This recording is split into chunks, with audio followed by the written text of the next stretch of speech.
Hello everybody, welcome. I had to restart my video. I was not connected to the right Wi-Fi, so hopefully now we're all good. Happy Friday, everyone. We are doing something a little different today. I'm actually really excited about it. So back when I first started going live with other people, so kind of the birth of Pink Sheep and Friends as it is today, I did a really fun chat on YouTube. So this was when I was doing more of my one-on-one chats on YouTube, which those have now moved here to Instagram. I did a video called The Secret Life of Pattern Testers, and I really never thought about turning it into something that was a series, but I had someone comment saying that they had watched it. It was actually my last guest, Christine of Woman Walking a Wire, who said that she had watched that one and found it really interesting. And I was like, I don't know why I haven't thought to re-up this and make it a series, because there's so much that we can talk about when it comes to the pattern tester experience. As you guys know, even if you don't test patterns, you may have followed a pattern and that pattern was most likely tested. And those testers, I think sometimes I feel like are almost an undervalued portion of the community, maybe not so much with designers, because the designers know how important these testers are. But I think there are others in the community who may not realize what a crucial role they play in a lot of the designers that they may know and love. So I am super excited about today's live. We are going to have 3 guests today. And I have a bunch of questions. So let's go ahead and see if they are here. We can bring them on. They can introduce themselves.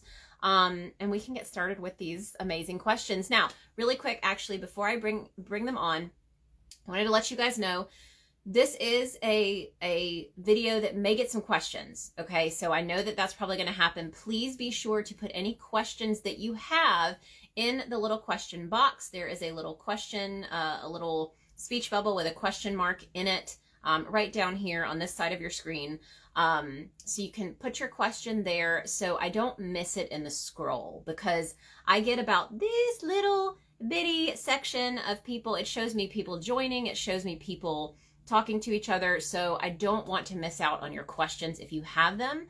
So please be sure to put them in the question box, and you can put them now. If you have always wanted to become a tester but aren't sure where to start, if you have questions about the testing process, any of those can go in the question box. If you're a designer and want a tester's point of view, especially maybe if the guests that I bring on have not tested for you, you can kind of get some good, honest answers. So I think that would be really fun too. I think this is a great series for designers to learn some things as well about how to make the testing process a positive one and have testers that want to come back and want to continue working with you.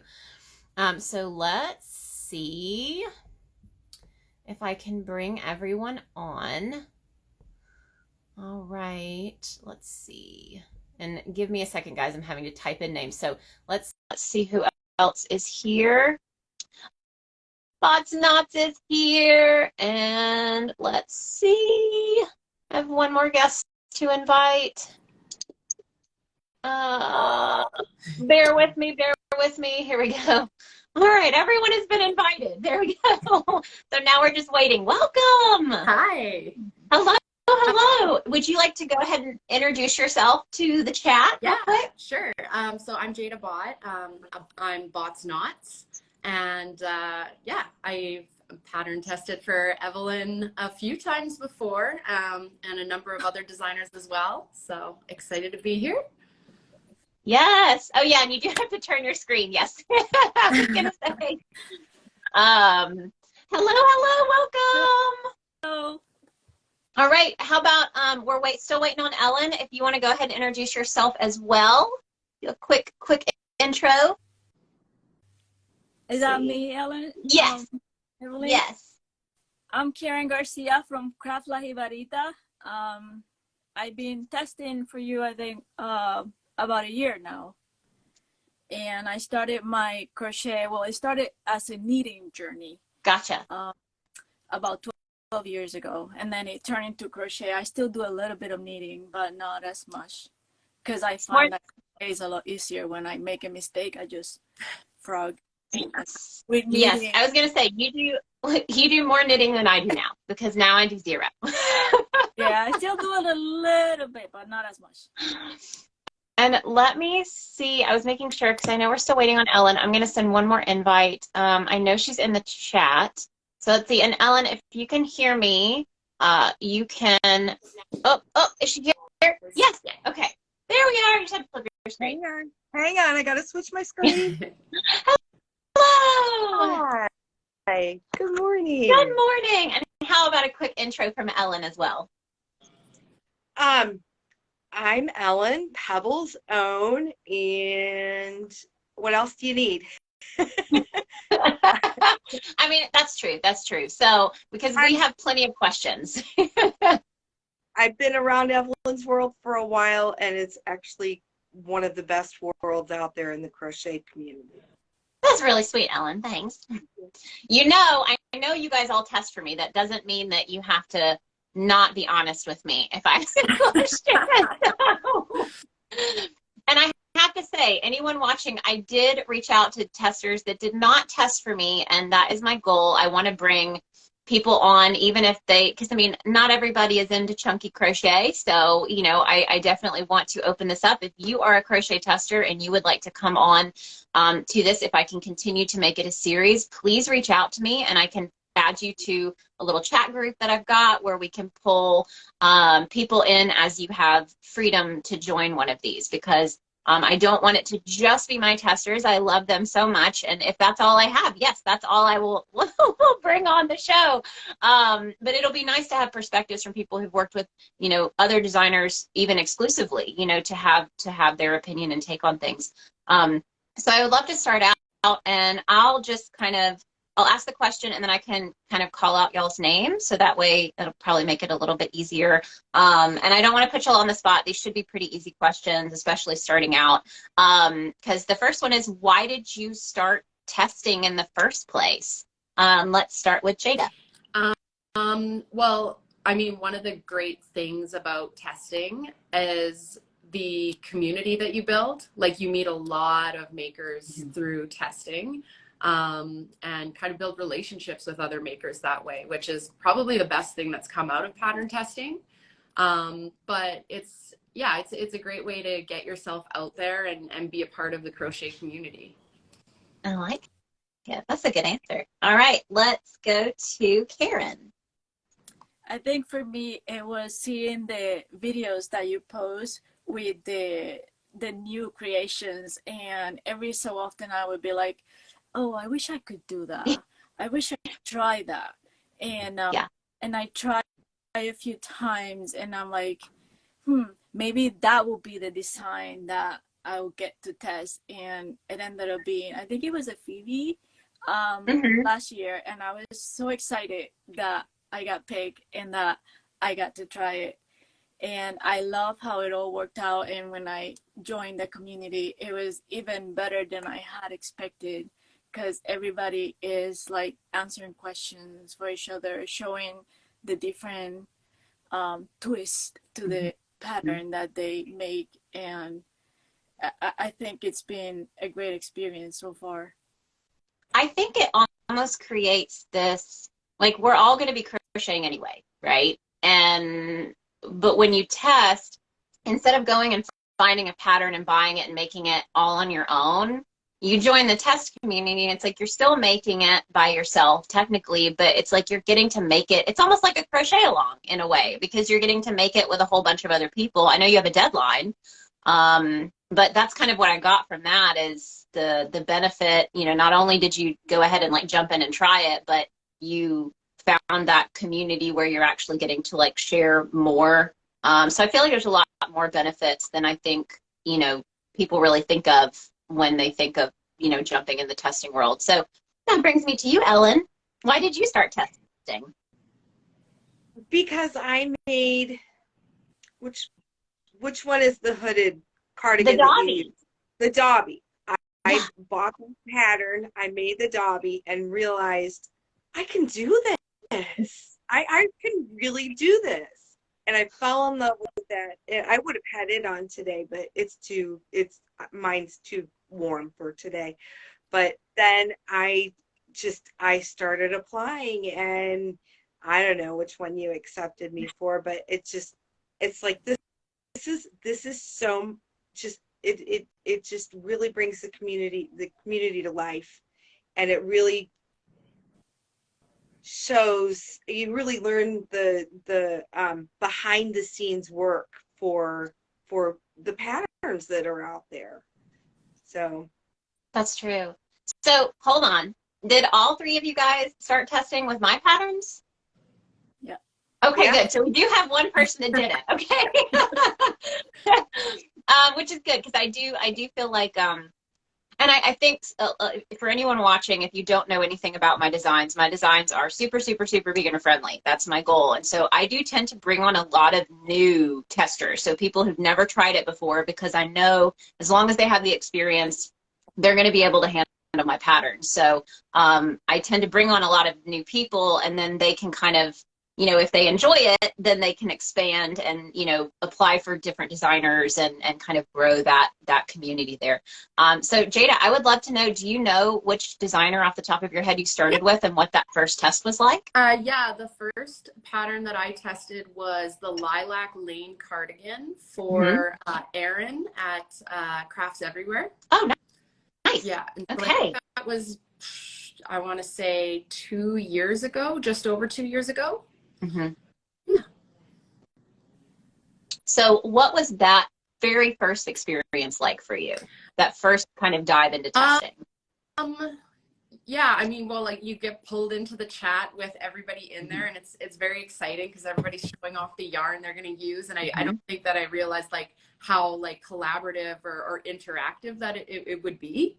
But yeah, and it really keeps you motivated. That's the other thing I love about pattern testing is, when you do it on your own, it's like you may finish it, you may not. And that's okay. Right?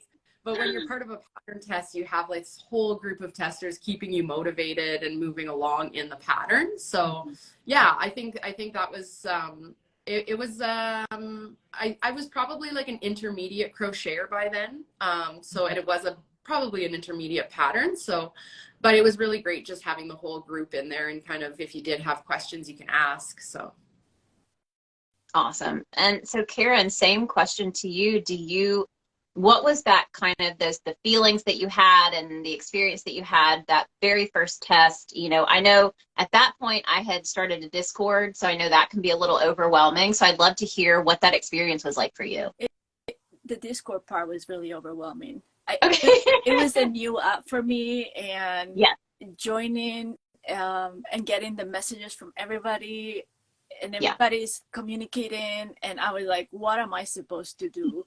Which area should I go to, and where am I supposed to be putting updates? So that part was a little overwhelming, but once you get used to it, if I had been using it for a while, I would have been a lot better. But that was one of the parts that I was like, I don't know if I can do these. These ladies know what they're doing, and I have no idea what I'm doing. But then once I got the pattern, I think that's the most exciting part of it.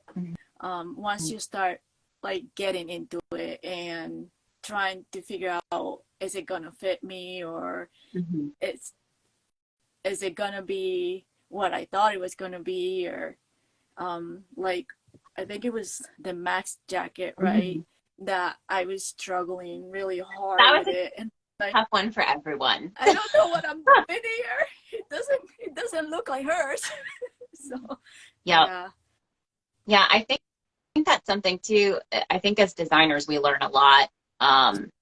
You go in thinking one thing, you use a certain yarn, and like there are some designers that require you to use the same yarn as they use or something very similar, whether it's fiber, or even colors. I think there are probably some designers who want a certain aesthetic with their designs, and we can talk about that too. But, I know for me, that's been one of the most eye-opening things, is realizing just how much the yarn choice can affect the design, and having to be sure that, even if I can't really change the design to help that, I note that in the pattern and say, you know, you have to be careful what yarn you use with certain designs, because you just don't know how that's going to affect, even if you match gauge, even if you do everything exactly like the designer, that yarn can make a huge difference for sure.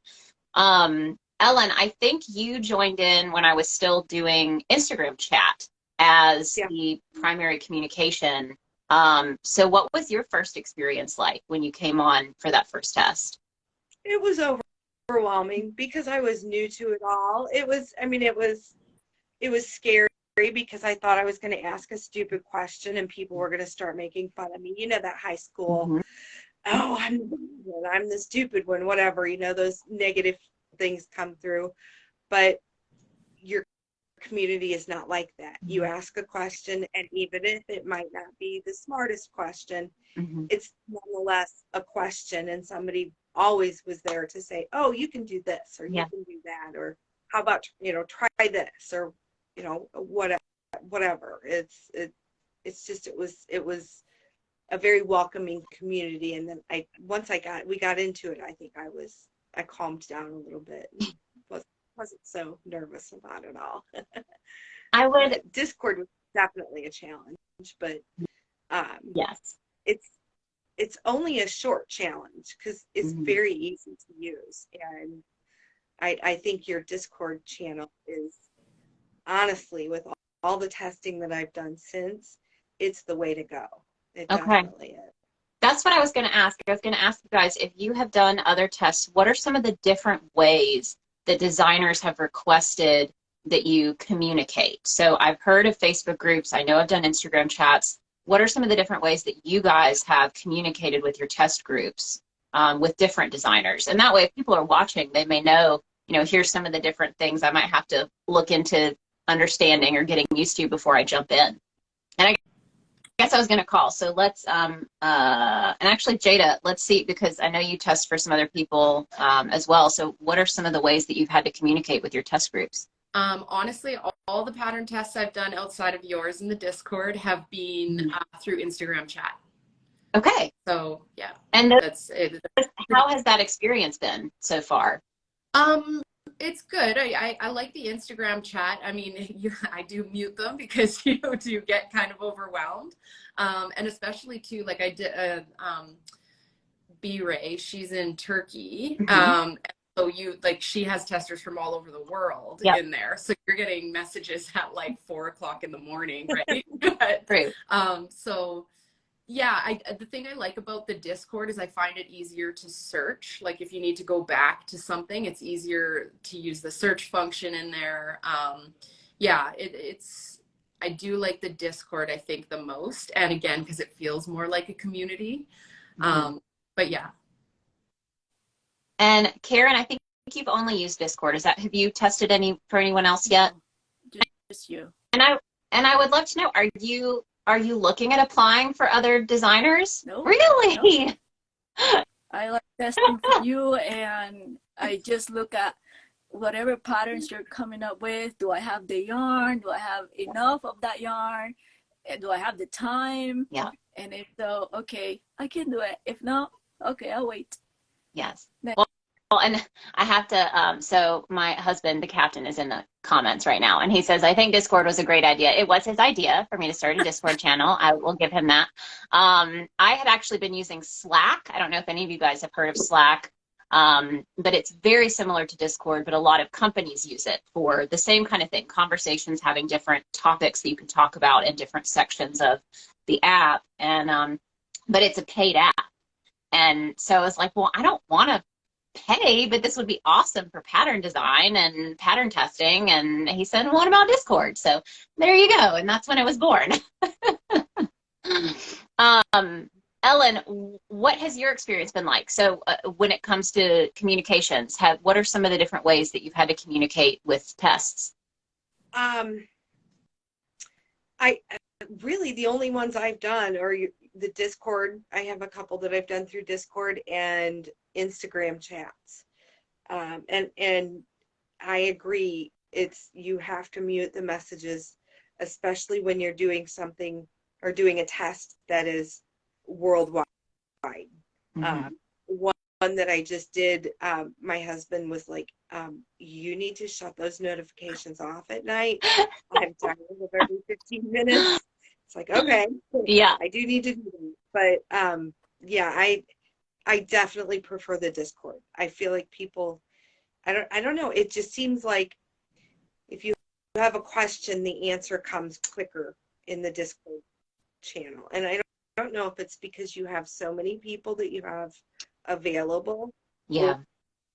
where in the Instagram chats, it's just maybe the 10 or 20 people that the person's chosen. But Yeah. That's true. I That's true. And JDG Crafts in the comments says that they have never used Discord yet. And I would love, so you guys have talked about muting notifications. I think that's really important, and, you know, asking questions. But do you guys, and you can just jump in on this one if you have a response, but what's some advice that you have for people who may feel a little overwhelmed of even the idea of having to like jump in a group chat? Like, you know, they may think I'll pattern test and I'll just kind of be by myself, but most of the time you can't do that now. So what would be some advice you'd have for people who might feel a little overwhelmed with the idea of joining a group chat or joining a Discord server or something like that?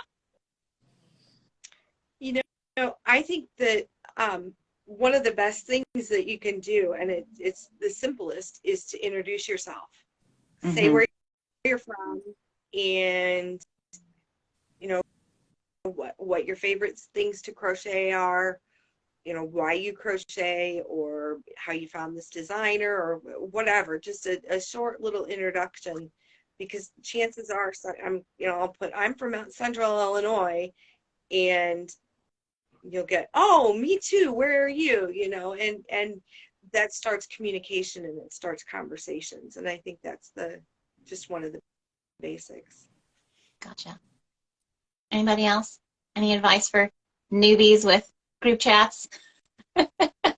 Yeah, I don't know, because I guess, you know, the feeling of being overwhelmed by the messages, but I don't know. I think that for me, that community and meeting other people has always been like one of the best parts about pattern testing. And so, yeah, I don't know. You could just kind of like embrace it, get in there, like Ellen said, introduce yourself, and like show what yarn you're using. That's always my favorite part, is, you know, everybody like sending the photos of the yarn that they're going to use, you know. So yeah, just try to embrace it. Yeah, I like that. And I think making friends, right? Like making yarn friends. I think a lot of us talk about how it's hard to find sometimes people locally who are friends. And I think sometimes being on social media, it can be hard to make those personal connections. You know, so I think this gives you an opportunity to make it a little bit easier to have a reason to reach out and be like, let's be friends. And that's something else I would love to know from you guys. If you've had an experience where you have made some friends that you communicate with one-on-one now regularly because of test groups. Is that something that you guys have encountered? Oh yeah. Yeah. Oh yeah. Yeah. Yeah. We can just raise our hands if that's happened. Yeah. To meet someone in person. Yeah. So you've met people in person. Oh yeah. Oh, that's awesome. That's so cool. Yeah. Yeah. Yeah, I think that's something that the reason I went to Discord, and for anyone, especially if you're a designer and you're listening in, you know, and you're kind of new to this testing experience too, the great thing about Discord is everyone who joins Discord gets to stay. There are, what are they called? Like topics where you can kind of click and talk about certain things. And I'm able to make the test channel, so it's a channel. I make the test channels private, so everyone stays in Discord, but not everybody gets to see every test channel, you know. But what's great about that is it makes it easy to stay in touch with people outside of the tests, whereas with an Instagram chat, now sometimes the Instagram chats stay live, which is great. I had a few that had a really great lifetime. I had at least 2 or 3 groups that stayed very active for a year or two after the test was over, which is awesome. But that Discord channel, it really is like you can pop in and out, whether you're testing for that designer or not, if you want advice or, you know, just to check in and chat with people and stay in touch with people. So I think that has been a bonus of the Discord side of things. So let's see, what has been you guys' favorite thing about testing overall? And let's start with Karen this time. Favorite thing. Part of my the favorite. process. Well, my favorite thing has been seeing what everybody else comes up with. Every time you have a design out there, seeing all the different color combinations or the different add-ons that people do. Sometimes I can, like, I don't think I'm that creative that I think about different combinations, but when I see what other people are doing, I'm like, oh wait, I could have done that. And I like that you also share that with people when you release the patterns, because I see some of your patterns and I'm like, oh, I might not have made it the way you have it, but I'm like, oh, I want to make it that way because one of the testers did it in a color that called my name. Yes. And I love seeing what everybody else does and the different twists that they have. Yeah, I agree. And I think there are times where even I'll make something and I'm like, I don't know if I should have chosen that yarn because I really like the yarn that they chose. And I even like the way it looks even more, you know? So that's very true. And I mean, that's always been my favorite part about the testing process for me as a designer, is seeing what everyone comes up with, because it brings even more life to the design, even more than I could have done just making it myself, for sure. So Jada, what's your favorite part of the whole process of testing? I do just want to add on to that. I love the lookbooks that some designers come out with. I know like you do it, there are a few other, but like the pattern tester lookbooks at the end where you can like go through and see all of them laid out and like the measurements, the yarn they used, all that. That's a great feature of the tests. But my favorite thing overall, again, yeah, I think it's just that process, like the make along, right? Like getting to make something alongside other people. And I mean, you always end up with a finished object when you're part of a pattern test. So yeah, I'd say it's the process of the make along. Gotcha. And I think too, right, when people are like, when you're making it by yourself, you may get stuck somewhere and you're like, eh. But when you are testing with other people, you raise your hand and people go, oh, well, try this, try that. Yes. Like, oh, now I'm not stuck. I can keep going. And then you see their progress. So it makes you want to keep going instead of just, I'll put it on the side and then maybe one day I'll get back to it. But that sometimes doesn't happen on my side. Same. I have 3 or 4 projects in the closet that are other people's patterns, because I was like, I'm gonna make someone else's pattern. It's been a little bit of a struggle. And Ellen, what has your favorite part of the process been so far? My favorite part is the knowledge that I've gained testing for a variety of people, and the stitches and do you end your row and then chain 1 and turn, or do you end your row, chain 1 and then turn? You know, I love all of those little complexities and learning how other people handle those. That's, I don't know, situation. I don't know, handle that in their different patterns and in their different creative ways. Yeah, that's true. But I mean, and I know I learned things even from the testers. So when I put a pattern out, they may have a question and I'm like, I did not even think about that. You know, it's like this great little brain cloud that it creates, you know, where everybody's kind of working together and trying to make sure that that each design is the best that it can be for, you know, the future people who make it. So, okay, so I have a couple more questions. Let's see. What has been so far your favorite test and why? So if you've done a pattern test that really resonated with you, what's been your favorite one? And you guys can think about it. You can just let me know when you're ready. I won't call you out. I love the first one, the Phoebe. Yeah. I never thought I could make something like that, and I never thought I could wear something like that and feel confident about it. And the fact that you have so many different sizes that like accommodate a lot of people, I felt like I could make it and it could fit me and I could wear it. And so that today is still my favorite. Do you feel like it's made a difference? Because I talked about this a little bit in a whole nother live about the confidence factor of being more confident in wearing your items, photographing yourself in them, you know, showing yourself wearing pieces. Do you feel like that has been helpful? Like, what has that been like, seeing other people share, like, how they style things and how they photograph themselves? And what has that been like? Definitely. It's made a big difference. Like I said, I wouldn't have worn that. And now I can wear it out. And not only that, take pictures and share pictures. I would never have done that before. And that not only with that, but with other patterns. Like I don't make a lot of wearables. I didn't. But now what I've been doing lately because of that is like, oh, I think I can do these. And I always go back to the tester that made hers, like I think it was My Little Pony or something like that, at a course of designs. Like that one stuck in my head because it was so different and so creative.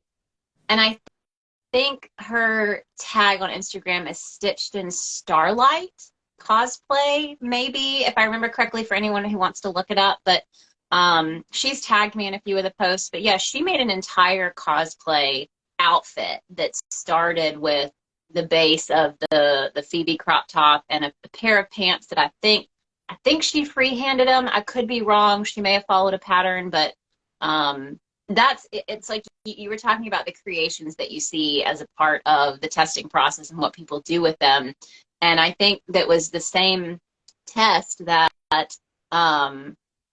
oh man, and I think we had 50 people in that test group, if not more.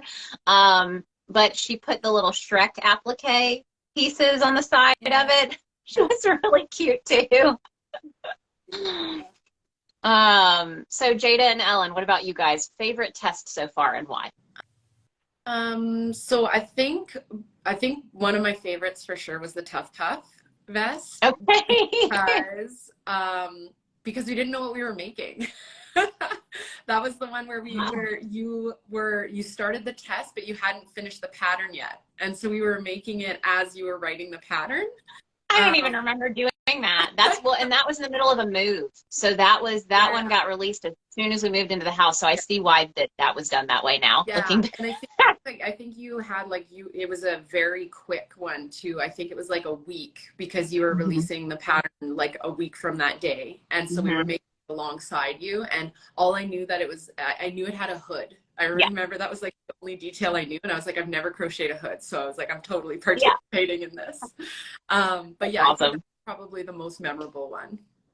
I didn't remember that was like a mystery pattern test. And I think that is the kind of thing that happens when you stay in a designer's test community. So if you find a designer that you like and you continue to test for them, you're going to get kind of the like weird, funky requests because they may have something it's not something they'd want to bring a new tester on for, because you don't want to scare people off as a designer, where you have these, I call them speed tests. We've got like the speed round, but I wouldn't want people to think that that's the norm.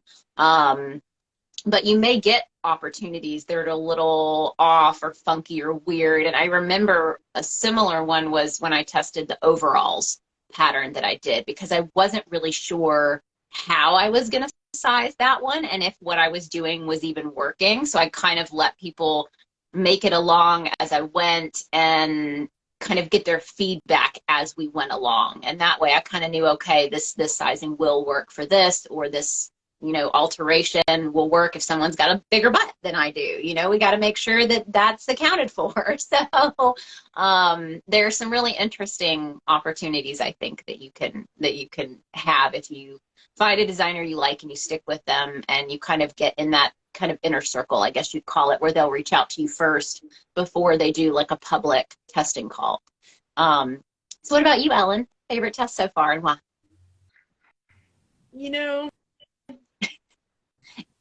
Every test is a favorite. Okay. I was going to say, you don't have to choose mine. You can choose someone else. I know. But every test is a favorite because I put myself out there to say, okay, I really like the idea of this pattern. I'm going to apply to be a tester. And if I didn't already like the idea of the pattern, why would I apply? If it was a string bikini with a thong butt, I'm not going to wear it. It's not going to be a favorite. I really feel like I've been going through my mind of all the tests that I've done. And I think the Phoebe top is probably up there with the crop top. Or wait, did we call that a bralette or a crop? The Phoebe, we called a crop. The Nancy was the bralette because that one's skinnier. Okay, so the Phoebe is probably one of my favorite. And then there's another one that I did, and I can't remember the name of it. It's for J. Brom. It's a top. And she gave choice on sleeves, and I did 3/4 sleeves, and it's a perfect summer top. And that's one of them. But really, all of them are something that I would definitely wear, and I would definitely, it wouldn't bother me to wear out in public, or it wouldn't bother me to have my picture because I'm proud that I made it, and B, I'm proud that I was chosen to be a tester for it, I hope that answers your question. Yes, I would love to know, so what has been a standout moment that you guys have had in the testing process, whether it was a funny memory that you have from a test that you did, whether it was memorable because it was something meaningful that happened, just something that kind of stands out in your journey as a tester that you'd like to share. You're getting deep on us here, Evelyn. Making it big. Yes. Anything memorable, funny, weird? I think for me, when I was testing the Max jacket and I was really, really struggling, I would send you emails or messages like, this is not working for me, mine looks crooked, and your encouragement, keep going, maybe after you complete this part maybe it will look better, or keep going, maybe after you add the zipper it will line up. And if I didn't have that, I would have quit on the process and not end up with the jacket like I did, and not being able to show that or take pride that that's something I completed. It would be, I don't know, in a box with the yarn, and I'll be like, okay. Yeah. but having that encouragement, that helped out a lot, and I go back to that all the time. Like in the time that I would have just bail out, I had the community and I had you there to keep pushing me. And that was a really encouraging group, because that was a difficult pattern. And just so that anyone watching, because I know, whether you were testing that one or not, the stitch combination that I used for that jacket. So this is my Max jacket pattern from Stranger Things.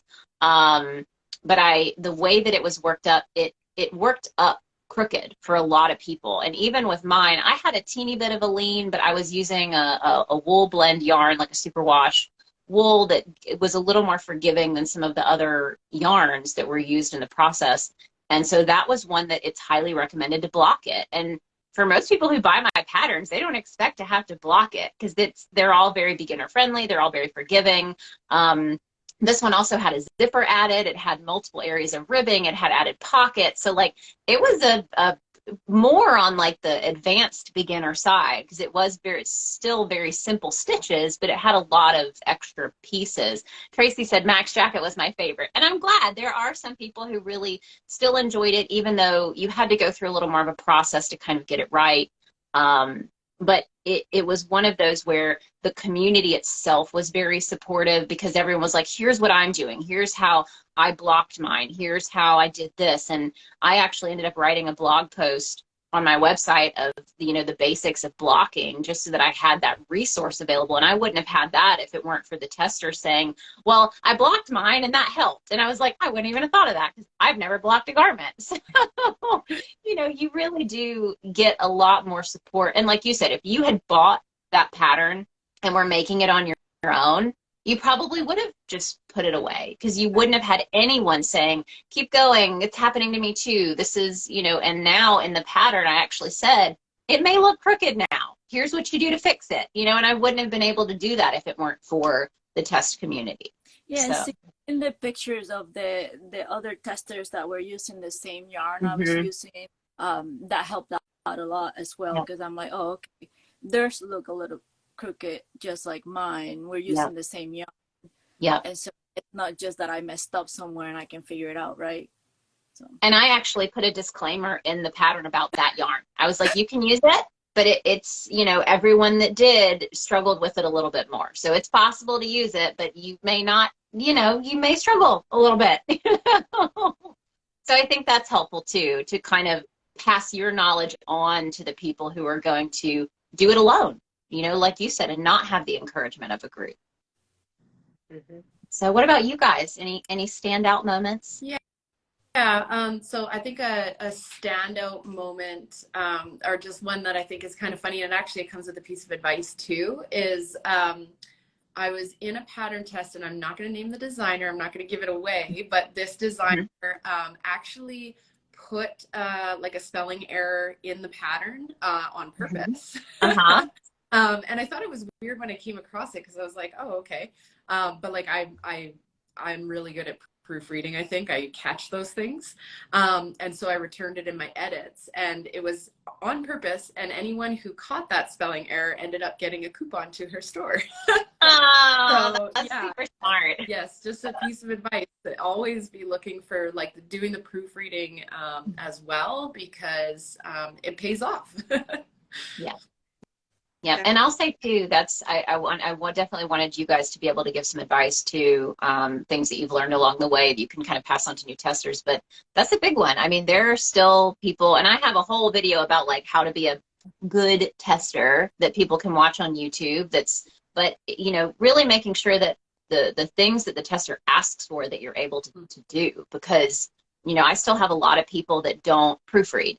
They'll go through and do everything else. I'll get the photos, I'll get, some feedback and notes. But there are only a few that, and I think a lot of it is the ones that really love to proofread, like you said, who enjoy it, who tend to do that first and go through and catch things. But making sure that if they're asking that you are going through and doing that, because if it's a part of the process, that's how you get asked back. That's how you stay in the community, is if you're, kind of checking all the boxes. Yeah. And I mean, I've bought patterns before where there were like errors in the spelling or the grammar, and it's the pattern I know it's gone through testing, right? Yeah. So yeah, it's just kind of taking that care. Yeah. And that's usually where it happens, because that's like, I'm terrible. It's with the designer, it's just like writing an essay. Like, you've looked at it so many times, you're just cross-eyed. Like, you hope that everything's good, because you hope the testers caught it, especially grammar. And I have had some where I'm like, how did that make that all the way through testing? I didn't see it, nobody saw it, and it happens, So. All right, Ellen, how about you?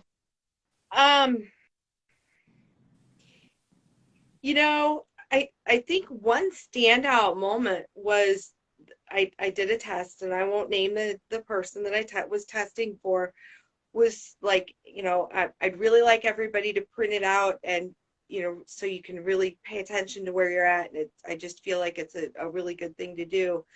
And it's like, okay, I've never had anybody request this, but I'll do it. I printed it out, and all of the charts, because it had charts, and all of the charts, only like the first 4 parts of the chart, the first 4 rows of the chart printed out. The whole part didn't print out.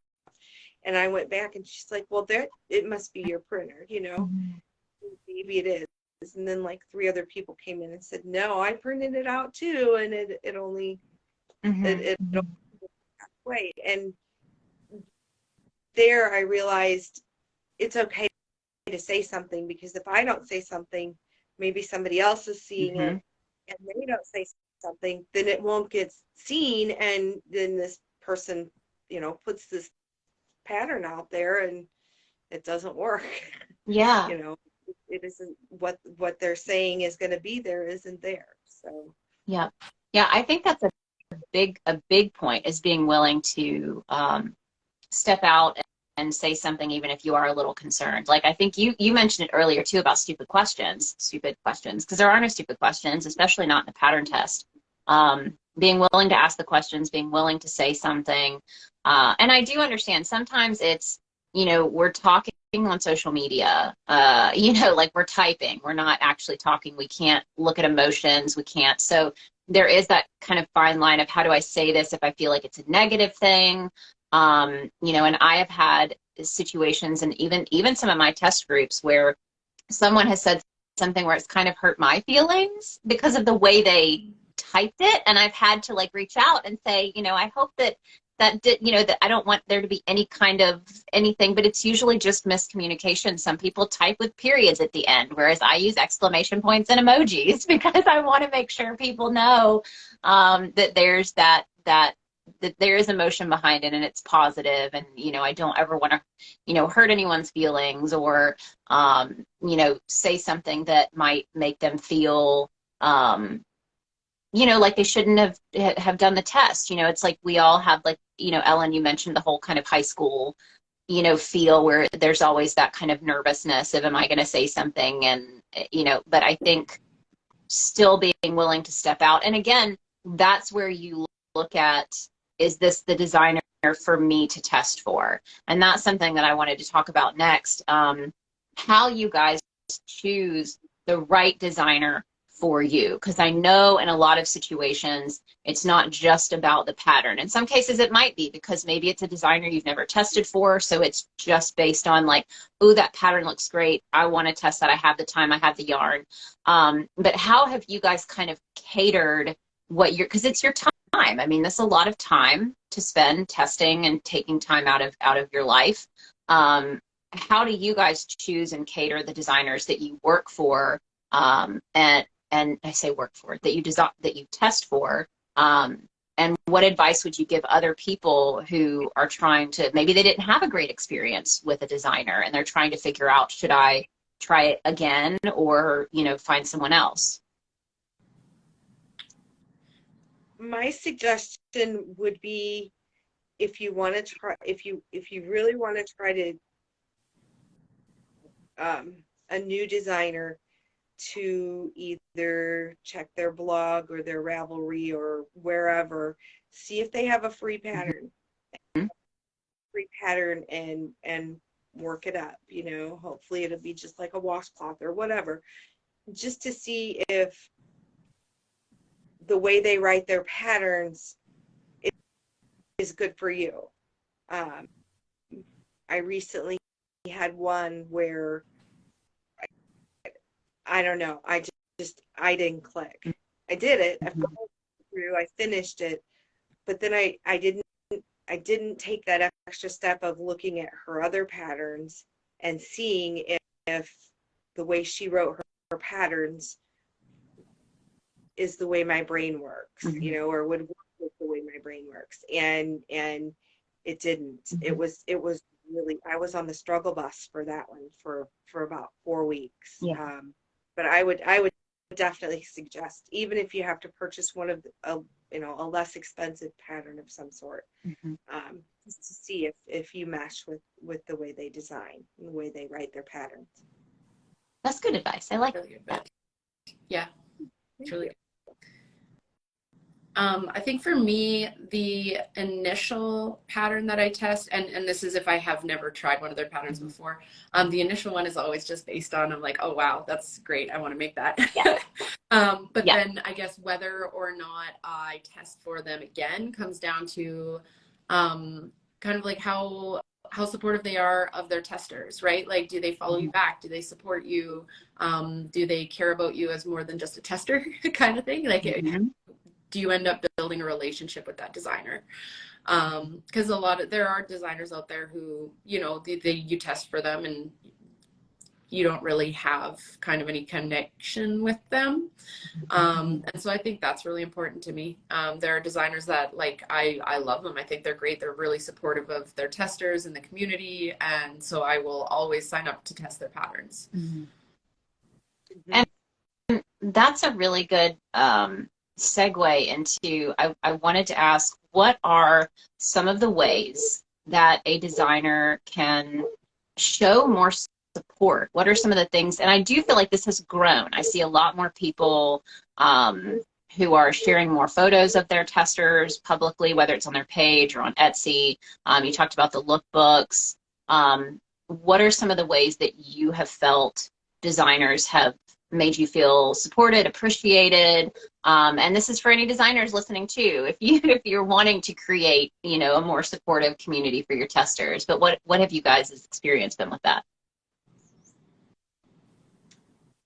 I recently did a test, and I asked, I fell in love with the pattern, the design, the way the person wrote the test, and I was just so just over the moon with this whole pattern test and the group and everything.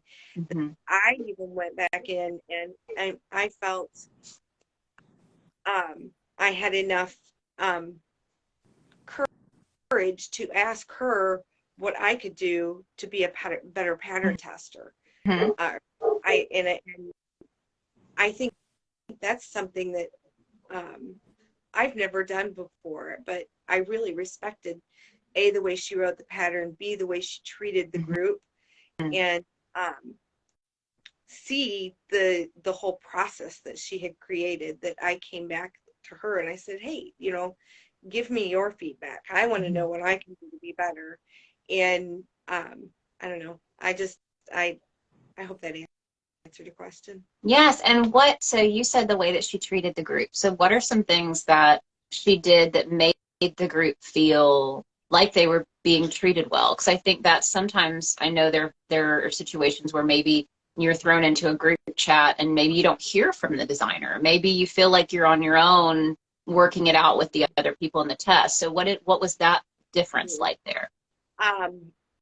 She was there to answer questions, and it was, you know, I mean, of course, if I probably would have asked a question at 3 a.m., it would have been a while. But normally, you know, you ask a question during the day, and within an hour or so, she's right there with an answer. Or the other part of that is she had somebody in there that she said, you know, if I'm not available, you know, I don't have good internet connection or whatever, this person is available to answer your questions, and they are qualified to answer them because they've made all of my patterns or whatever. And she really had everything backed up. There was always a plan B to what could happen and how things could be. I really liked that. Awesome. What about you guys? I think I have to agree with that. Being there, answering their questions, even if you're not there, somebody else can answer the question. And then if somebody provides feedback, listening to their feedback, not being dismissive, and just taking it into consideration. And then the other thing, it's when people come up with other ideas for what to do, considering them. I think you have one of your patterns that you added what other people did with their pattern as an option. Pattern. And I thought that was great. Not only did they get the original, but they got some of the modifications, and whoever buys the pattern later on, they can decide what they want to do with it. And for example, like for me, I don't like really short shirts, but if there's a modification that allows me to do something else, I'm like, oh, okay. And so I think considering their feedback, I think it's important, at least. I think it makes me think of something that I've always wanted to try to do with anyone who's working with me is I want you to feel like you're working with me as a designer. I don't want you to feel like you're working for me. And so it's having you guys as part of that design process. So if I do get feedback of like, hey, this isn't going to work for my size, like you've got to do something different. It's not going to be flattering. It's not going to, you know, and that's a big thing now because most designers, it's expected that you're going to have, you know, all of the, I guess it's the 9 standard sizes, you know, that are stated with Craft Yarn Council and all of that, which those resources are there, you know, for designers to use.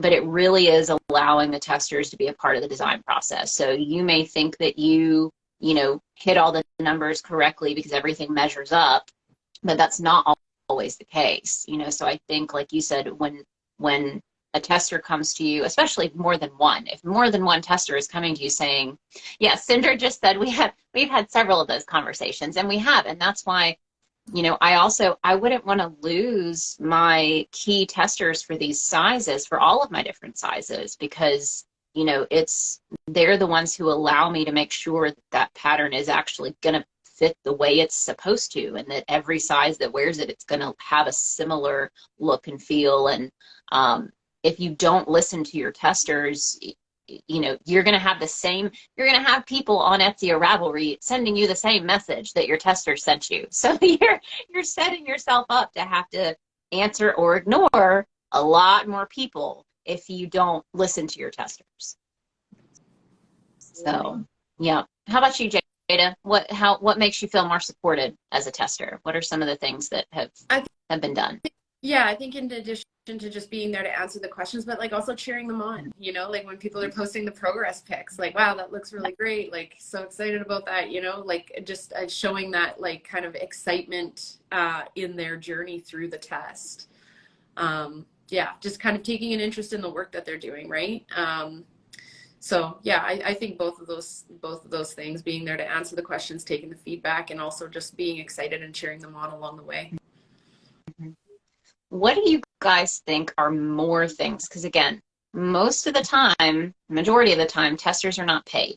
So what are some more things that you feel could give you guys even more of that? You know, obviously you've got communities that are created, and for most people it's still worth the time. Even though you're doing this for free, it's like you said, you've got community, you're finishing a project, you've got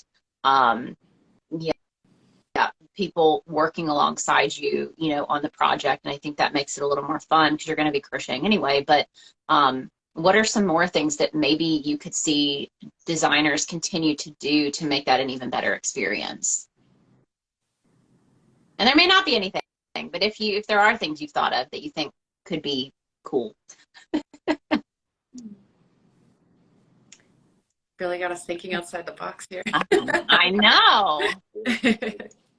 I really like the pictures that you add at the end of the patterns that show the different sizes with the measurements, what they did. Yeah.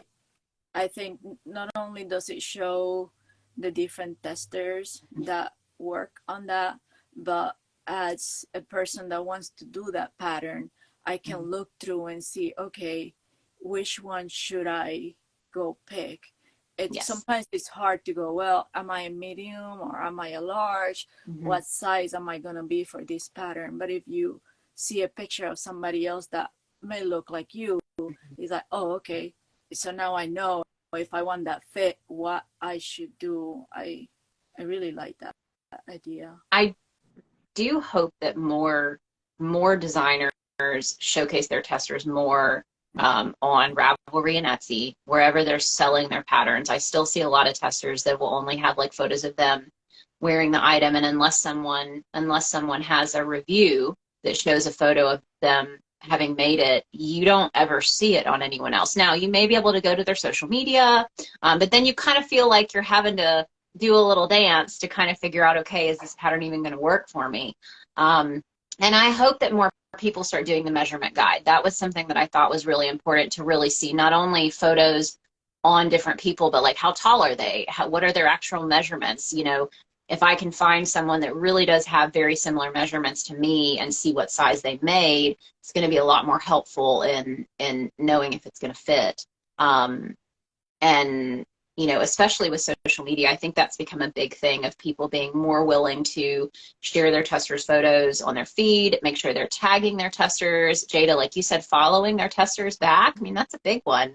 You know, I think, you know, most of the time, if someone is super active on social media and they've applied to Teststream, but they don't follow me, I can feel a little weird about it. The same way, like if someone's testing for me regularly, I'm going to be following them back, you know?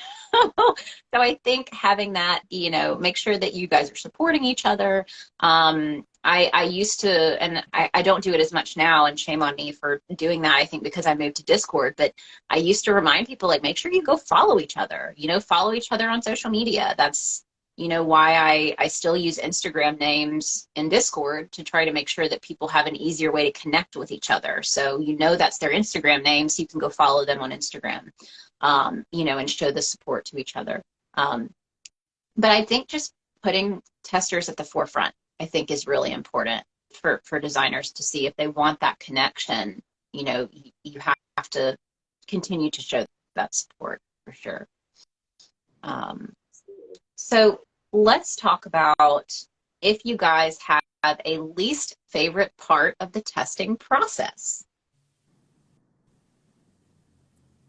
Anybody? Yes. I do. Making sure my yardage is correct. The math. The math. I always second guess myself, and I know, Evelyn, I've probably come back to you a couple of times. Let me know if this seems off compared to everybody else's, because I'm just not. I've got the formula. I know how to use it. Yeah. I'm just never confident in those numbers, and that's just me mathematically. I've never been confident with numbers. Yeah. So, that's definitely my least favorite.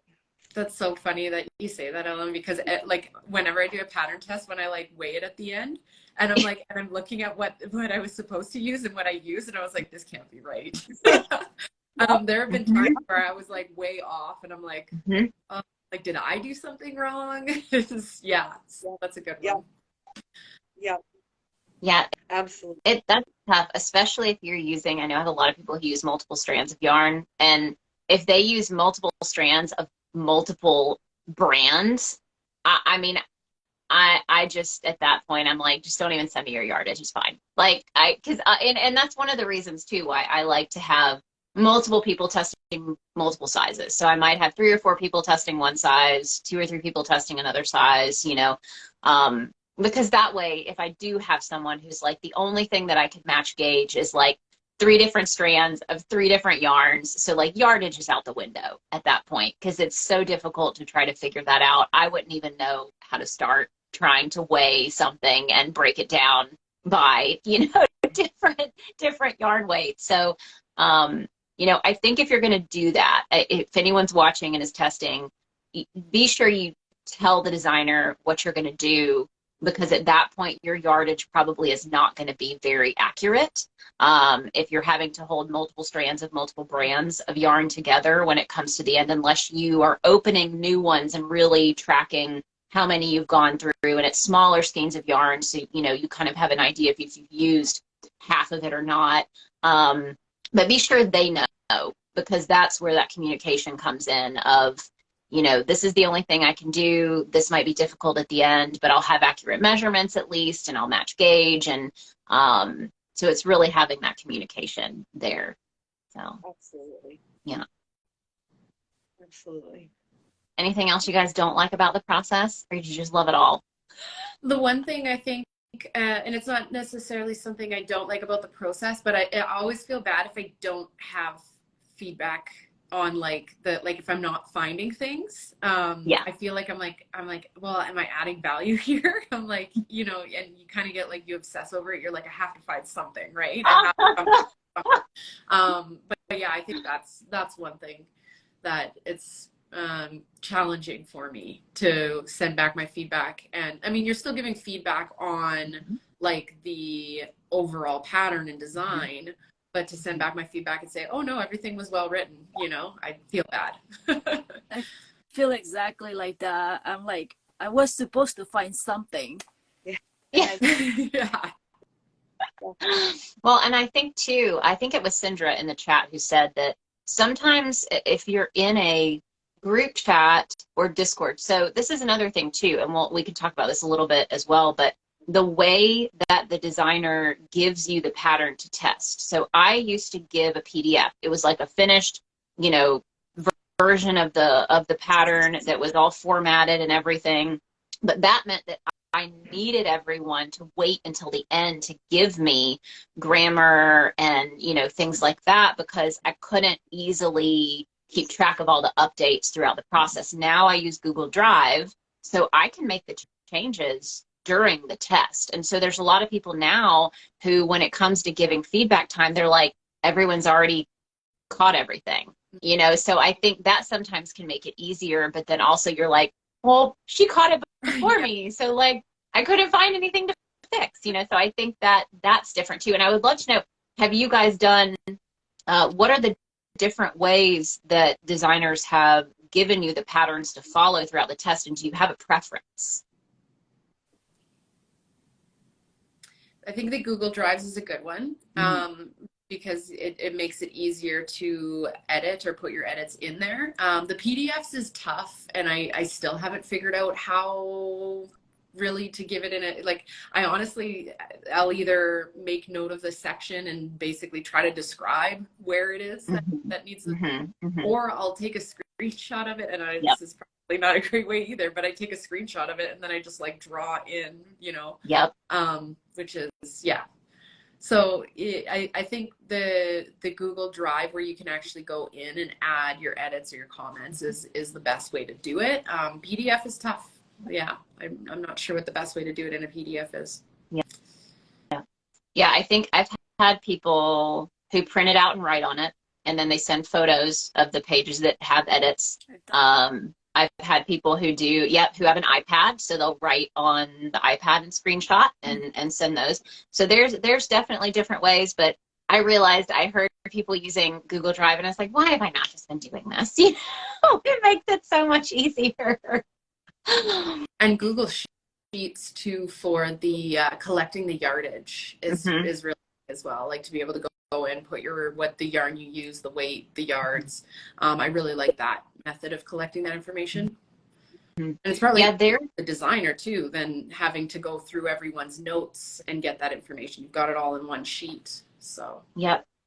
There's a link that I bookmarked, and I can't remember off the top of my head who it is, but they've got one of those calculators on their website where you enter all the info. And I do need to figure out how to turn that into like a sheet or something. So I've got it, because every now and then I'll go to the website and it's being kind of weird and I can't get to the, you know, table that's got the info on it. And I was like, if that ever goes away, that's the only one I found. So, you know, she gets a lot of traffic to her site, because I haven't found anyone else who has it that easily, you know, that formula so easy to follow. But I like the idea of that. See, I'm already learning things. Like, that would be super helpful to do that in a sheet for everybody. But yeah, I think that's okay, let's see. Okay, so not calling out designers, that was not my goal for this, but I would love to know if you have had a difficult experience that has kind of experience that maybe made you not want to test for someone again, and what that experience looked like. I really want it to be what's something that designers can take away from this, of like, this is something to avoid. If you want testers to continue to come back to you, what are some of those, if you've had any experiences? Karen, you don't count. You can't. You're still coming back and testing for me, so I'm hoping that there haven't been that negative of an experience. but Ellen and Jada, if you've had something where you're kind of like, I wish designers would know this is not something we want you guys to do, that would be helpful. I think just the one that pops into mind when you ask that question was, I honestly felt unheard. Mm-hmm. I had asked a question, and it was a basic question, and the answer was a blow-off answer. Mm-hmm. It wasn't a, okay, this is how you fix this. It's like, okay, am I not smart enough? Do I not know how to crochet well enough? What's wrong here? And I ended up having to Google search the answer to my question. Yeah. Where the designer could have, or even somebody in the group could have answered the question. Mm-hmm. But, I'm not going to go into the specifics, but I felt very unheard in the group. And, that was hard. It was hard to keep going. Yeah. And not just email the person and say, I'm just not going to be able to complete this. I'll purchase the pattern and we'll call it a wash. I'm really sorry, But I kept going because I'm a cheapskate. So I made my... I already bought the yarn, right? Yeah, I already had the yarn. I was halfway through the project. And it was one of those things I just needed to keep going because I felt I would have felt like I was letting myself down had I not finished it. But yeah, being unheard is huge. And I think it's a reminder that there's so many designers out there now. You guys have a choice. Like just because you're in a pattern test, if they do something that makes you feel less than or unheard or, slighted, or, you can say, like, here's, if they want you to buy the pattern, fine, or if you want to stick through the test, fine. But you don't have to keep testing for the same people. You do have different people that you can look to, make new connections. And it shouldn't keep you from wanting to test again in the future, because again, there are so many people. If your first test experience isn't that great, look for a new designer. I wouldn't want anyone to feel that let down by the process, that they feel like that's just how it is, Evelyn, yeah. And now I want to know if Ellen is still testing for the designer. Is that the last? They have not put anything out to be tested that I've seen. Mm-hmm. It would have to be a really awesome design for me to choose it. And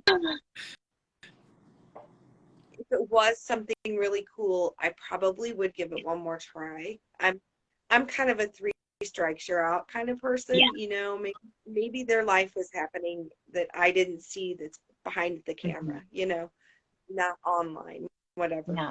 And I would definitely give somebody, I would give her a second chance. Absolutely. Yeah. Absolutely. And I know we're running over a little bit, but Jada, do you have any feedback? Have you had any experiences where you feel like, maybe some new designers could learn from an experience you had? Not, and it wasn't like a bad experience, but it was a weird one. And I was like, I wouldn't test for this person again, but a weird one where it was like, I feel like it was very disorganized, and we finished the test and everything. There wasn't a lot of response from the designer. We finished the test, I sent in my notes and photos, and then just nothing ever happened. We never really heard anything. And then it was I think 9 months later, she was like, hey everyone, I'm releasing the pattern now. Yeah. And it was just weird because I was like, oh, we just never heard anything ever again. And then 9 months later. So it seemed very disorganized. There was a lack of communication. Didn't know if it was actually going to get published ever or not. That was an interesting one. Yeah. Yeah. I mean, I think it really comes down to communication. It comes down to quality and level of communication for everyone to have a good time. Because it's the same thing on the designer side. If I have testers, I tell them, if life happens, you just got to let me know. I mean, that's, you know, I'm never going to be like, oh, well, you're never going to test for me again because you dropped out of this pattern. I've had people who've dropped out of, I mean, I have longtime testers who've probably dropped out of 3 or 4 tests. But, you know, they came to me early. They said, this is what's happening. And again, this is why I have multiple people for each size as kind of a backup if things happen. But I know life gets crazy. And again, you guys are doing this for free. You're doing this. You're having to buy the yarn. You're having to take the time to do it. And so, like, if life comes up, you know. And I think designers definitely, if any designers are watching, something I really want to push is being willing to move your deadlines. The world's not going to end if you don't release the pattern when you originally said you were going to. And you don't want to put a pattern out there that's not fully tested. You don't want to treat people badly because life happened. You know, and if your testers need more time, give them more time. Push your deadline. It's fine, I promise. Now, it's obviously one thing if you are being paid by a company to release a pattern on time. That has happened to me. I kind of stay away from that now because I don't like those hard deadlines and forcing testers to say, like, you literally have no wiggle room. But I think if it's just a designer releasing patterns, like, be fluid, you know, like, have deadlines in mind, but know that stuff may come up for you. And, you know, I know for me, I had testers, it was similar, and Jada was like, oh gosh, I hope she's not talking about me, but the floor jacket pattern, or it was originally called the floor, now it's called the Vegas jacket, that released this past couple months ago. It was released a year, I mean, it was finished like a year ago, but there was a yarn company that sponsored the yarn, and they were going to release it at the same time. And they had tremendous turnover with positions in their company, and it got pushed and pushed and pushed and pushed. I wasn't supposed to release it early, so I was just waiting on them. So I kept telling testers, like, I don't know when it's going to happen. But again, it's communication. So, you know, if something has gotten pushed off, tell them. You know, if you have a chat group, leave it open. Keep people updated until it's time to go. But I just wanted to say, you guys, thank you so much for coming on today. I think this will be a really fun series, and, you know, continue to get feedback from people on if there are specific topics they want to hear about. You know, I really do want to touch on size inclusivity. I want to touch on things, you know, deadlines, how long people have to test patterns. I think that's been a big topic lately. So, you know, let's see. Francis Metallo says, yes, there's a difference between designers and a magazine. Exactly. So thank you guys again so much for coming on today. We will definitely do more of this series. It's going to be kind of hit or miss, just as I have people who can come on. You know, it'll be part of Pink Sheep and Friends Fridays, of course, but it'll kind of be its own little side series. But I hope everyone, if you came in late and you want to rewatch it, it will be available here on Instagram probably in the next hour or two to rewatch, and it'll also be available on my YouTube channel. If you prefer to watch it there, you can bookmark it and rewatch it there. But I hope everyone has an amazing weekend and a good Friday, and I'll talk to you guys soon. So thank you guys. Thank you. Bye, everyone. Bye.